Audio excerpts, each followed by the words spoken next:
بہن اور بھائیوں، السلام علیکم۔ آپ کا میزبان وحید جی آپ سے مخاطب ہے۔ خیریت موجود، خیریت مطلوب۔ نمبر 6، غیبت معاصی۔ مثلا کہنے کہ فلاں شخص نے زنا کیا، یا اس نے غیبت کی، یا اس کے دل میں نہایت حسد ہے، یا غایت بغض ہے، یا اس کی جھوٹ بولنے کی بہت عادت ہے، یا فلاں شخص والدین کو نہایت تکلیف دیتا ہے، اپنے اقارب سے قطع تعلق کرتا ہے، یا فلاں شخص بد زبان ہے، یا فلاں شخص ہمیشہ شراب پیتا ہے، اکثر چوری کرتا ہے۔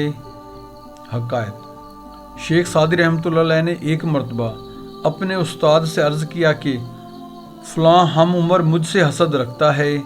استاد نے کہا، اے سعدی رحمۃ اللہ علیہ، تیرے نزدیک حسد حرام ہے، اور کیا غیبت حلال ہے کہ تو اس شخص کی میرے نزدیک غیبت کرتا ہے اور اس کے حسد کی شکایت کرتا ہے؟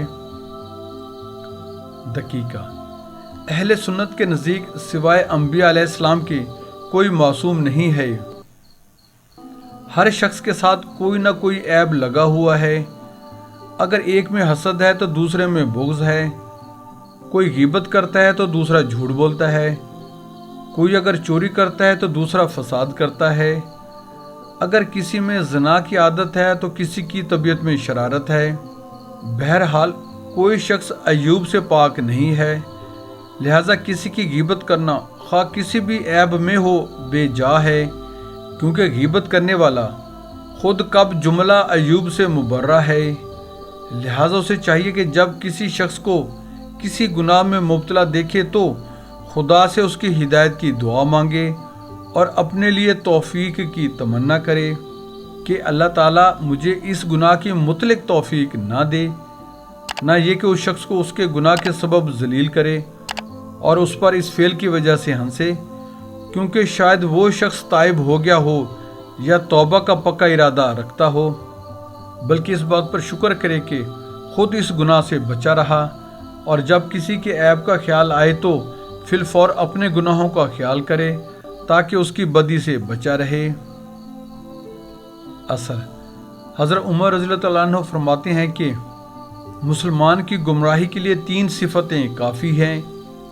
ایک یہ کہ جو فعل خود کرتا ہو اسی سے دوسروں کو معیوب کرتا ہو، دوسرے یہ کہ لوگوں کے عیبوں کو دیکھتا ہو اور اپنے عیوب سے اندھا ہو، تیسرے یہ کہ ہم نشین کو بلا وجہ اذیت دیتا ہو۔ اصلاح: حضرت عیسیٰ علیہ نبینا علیہ الصلوۃ والسلام فرماتے ہیں، اے لوگو، سوائے اللہ کے ذکر کے زیادہ کلام نہ کیا کرو، کیونکہ جو بہت کلام کرتا ہے اور غیر اللہ کے ذکر میں اپنے اوقات صرف کرتا ہے اس کا دل سخت ہو جاتا ہے اور اثر قبول نہیں کرتا ہے، اور سخت دل اللہ تعالیٰ سے دور ہو جاتا ہے۔ اے لوگو، تم دوسروں کے گناہوں کو مت دیکھو جیسا کہ مالک اپنے غلاموں کی طرف دیکھتے ہیں، بلکہ تم اپنے گناہوں کو اس طرح دیکھو گویا کہ تم سب اللہ تعالیٰ کے غلام ہو۔ اور آدمی 2 قسم کے ہیں، بعضوں کو اللہ تعالیٰ نے گناہوں میں مبتلا کیا ہے اور بعضوں کو سلامت رکھا، لہٰذا جب تم لوگوں کو گناہ میں مبتلا دیکھو تو اس پر رحم کرو اور اس کے واسطے دعائے خیر کرو اور اپنی سلامتی پر شکر کرو، نہ یہ کہ اس گناہ گار کو ذلیل کرو۔ حقائق: بنی اسرائیل میں 2 شخص تھے، ایک ہمیشہ عبادت کیا کرتا تھا اور دوسرا ہمیشہ گناہوں میں مبتلا رہتا تھا، اور عابد ہمیشہ فاسق کو ذلیل کیا کرتا تھا۔ ایک روز عابد نے خفا ہو کر کہا، قسم خدا کی تو جہنم میں جائے گا۔ یہ کلمہ اللہ تعالیٰ کو برا معلوم ہوا، عابد کو جہنمی اور فاسق کو جنتی کر دیا۔ اللہ اکبر۔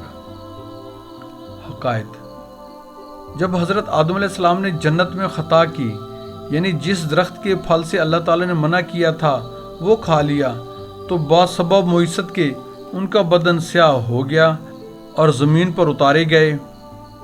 اللہ تعالیٰ نے حکم کیا کہ تم بیت اللہ کو بناؤ اور اس کا طواف کرو تاکہ تمہاری مغفرت کروں اور تمہاری توبہ قبول کر لوں۔ جب حضرت آدم علیہ السلام نے کعبہ کو بنایا تو حضرت جبریل علیہ السلام نے جنت سے حجر اسود کو حاضر کیا اور اس وقت اس پتھر کا رنگ نہایت سفید تھا اور اس کا نور دور دور تک پہنچتا تھا۔ جب حضرت آدم علیہ السلام کی نظر اس پتھر پر پڑی تو جنت کی راحت یاد آ گئی اور طبیعت بے قرار ہوئی، آنکھوں سے اشکوں کی ندی بہہ نکلی۔ حجر عباس نے کہا، اے آدم علیہ السلام، تم ہی وہ شخص ہو کہ تم نے خدا کی نافرمانی کی اور اپنے نفس کے لیے خرابی مول لی۔ یہ قول سن کر حضرت آدم علیہ السلام کو رنج ہوا۔ جناب باری تعالیٰ نے عرض کیا کہ اے رب، میرے گناہ کے سبب مجھ کو ہر چیز نے برا کہا، یہاں تک کہ حجر بہشتی نے جو چاہا سو کہا۔ اللہ تعالیٰ کو حضرت آدم علیہ السلام پر رحم اور اس پتھر کے قول پر جوش آ گیا۔ حضرت آدم علیہ السلام کی سیاہی حجر کو دے دی اور وہ حجر اسود ہو گیا، اور اس کی سفیدی حضرت آدم علیہ السلام کو دی، جس سے ان کا جسم منور ہو گیا۔ دعا ہے اللہ تعالیٰ ہمیں غیبت جیسے کبھی فعل سے بچا کے رکھے، آمین ثم آمین، جزاک اللہ۔ اگر آپ ہمارے YouTube channel Islam T V by بہی جی پر نئے آئے ہیں تو ہم آپ سے ملتمس ہیں ہمارے چینل کو سبسکرائب کر کے بیل آئیکن پر کلک کر لیں، آل کو چیک ان کر لیں، ہماری ویڈیوز کو اپنے حلقہ احباب میں شیئر کریں، جزاک اللہ۔